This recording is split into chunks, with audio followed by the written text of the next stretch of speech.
Muito boa tarde, Sr. Padre Nuno Miguel Santos, que também é reitor do Seminário Maior de Coimbra. Muito obrigada por ter aceitado o nosso convite para falarmos um pouco sobre Quarta-feira de Cinzas. O que é que significa a Quarta-feira de Cinzas? O que é que acontece nesse dia e qual é que é o simbolismo das cinzas? Muito bem, então agradeço o convite e a oportunidade de falarmos também um bocadinho deste tempo. A quarta-feira de cinzas é exatamente o início da Quaresma. E o que é a Quaresma? A Quaresma é o tempo que prepara uma grande festa para os cristãos e para os católicos, que é a Páscoa. A Páscoa é o ponto central da fé para os crentes nesta religião, que é o cristianismo, e portanto é a morte e a ressurreição de Cristo, tem a ver com uma vida para além da morte, tem a ver com vitalidade, com a possibilidade de nós acreditarmos também para além de uma certa evidência, é verdade, mas dar aqui este sentido de que as coisas não terminam naquele último momento que é a cruz e que é a morte, mas na ressurreição. E a quarta-feira de cinzas é o início, é o dia que marca este caminho, estes 40 dias.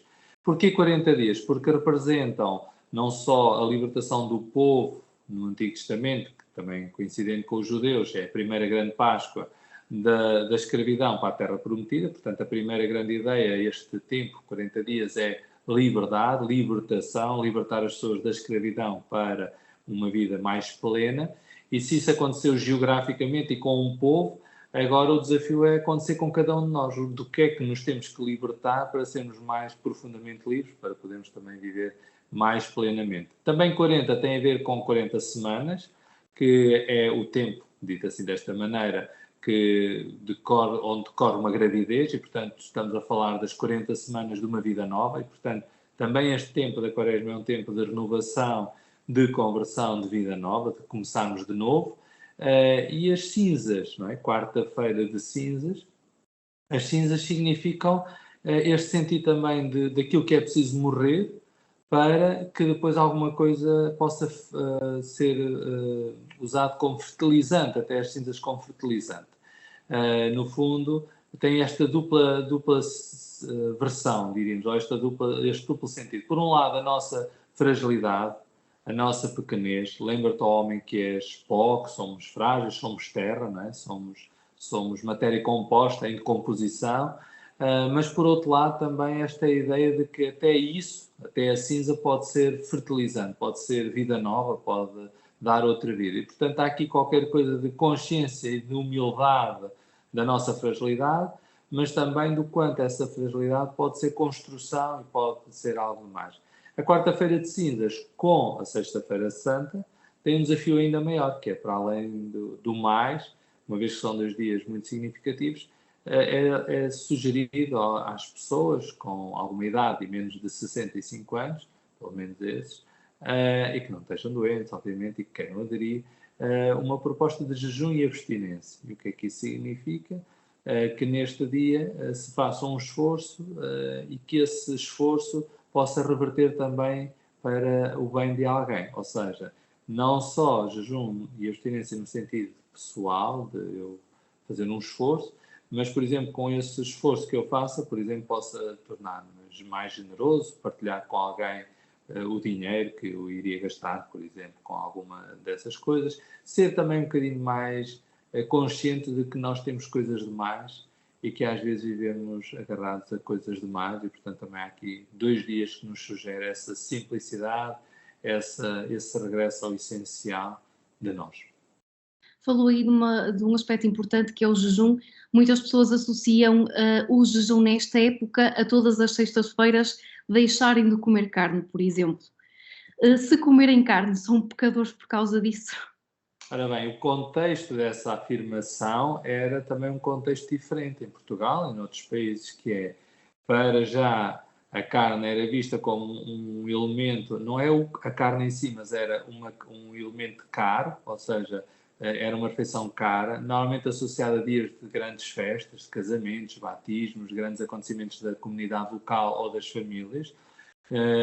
E por isso é que se associa a carne a esse esforço. Ou seja, hoje o peixe muitas vezes é muito mais caro do que a carne.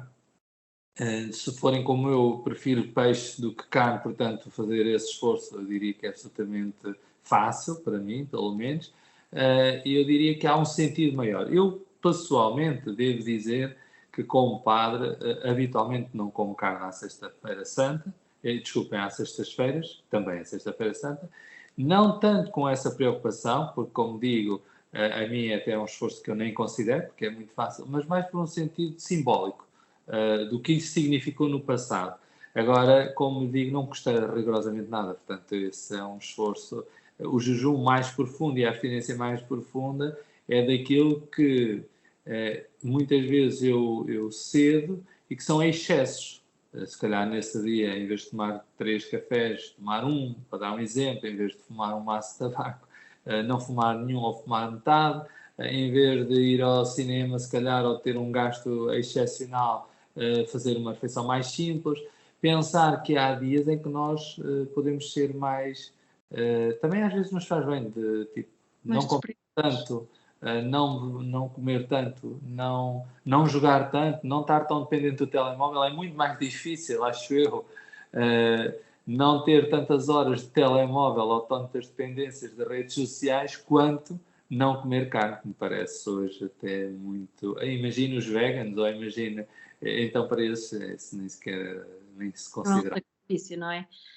Tenho mais uma questão para si, é que a Páscoa e a quarta-feira nunca calham no mesmo dia e, curiosamente, a quarta-feira de cinzas acontece sempre a seguir a um dia de carnaval. É por acaso? Então, isso tem uma lógica muito simples, mas muito engraçada. Então, os meses do ano, se reparar, para os judeus começava na primavera. Os meses do ano começam na primavera. E nós, sem nos apercebermos, também temos um pouco disso, porque se pensar, março é março, abril, maio, junho, julho, agosto, setembro é o 7º mês, 7 de setembro. Outubro é o 8º mês. Novembro é o 9º mês e o 10º é o 10º mês, dezembro.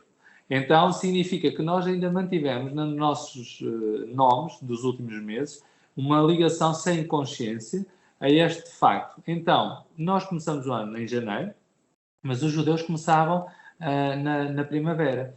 Então, a Páscoa é sempre marcada na lua cheia, na primeira lua cheia da primavera, no domingo mais próximo. Ou seja, quando chega a primavera, 21 de março, quando surge a seguir ao 21 de março uma lua cheia, às vezes é por isso é que se diz que a Páscoa é alta ou baixa, neste sentido, quando houver a primeira lua cheia, o domingo mais próximo é quando vai ser a Páscoa. E depois tira-se, faz-se as contas ao contrário, não é? Anda-se para trás, faz cerca de 40 dias, que não corresponde exatamente a 40 dias, depois se for verificar, porque os domingos não contam, e chega-se à terça-feira de Carnaval ou à quarta-feira de cinzas, porque depois esses 2 dias ficam juntos. Ou seja, a quarta-feira de cinzas é exatamente um dia a seguir ao Carnaval, e se quisermos o Carnaval é exatamente um dia antes da quarta-feira de cinzas. Portanto, mas tudo acontece a partir da Páscoa, ou seja, da primeira lua cheia da primavera, do domingo mais próximo. Primeiro define-se o dia da Páscoa e tudo acontece depois.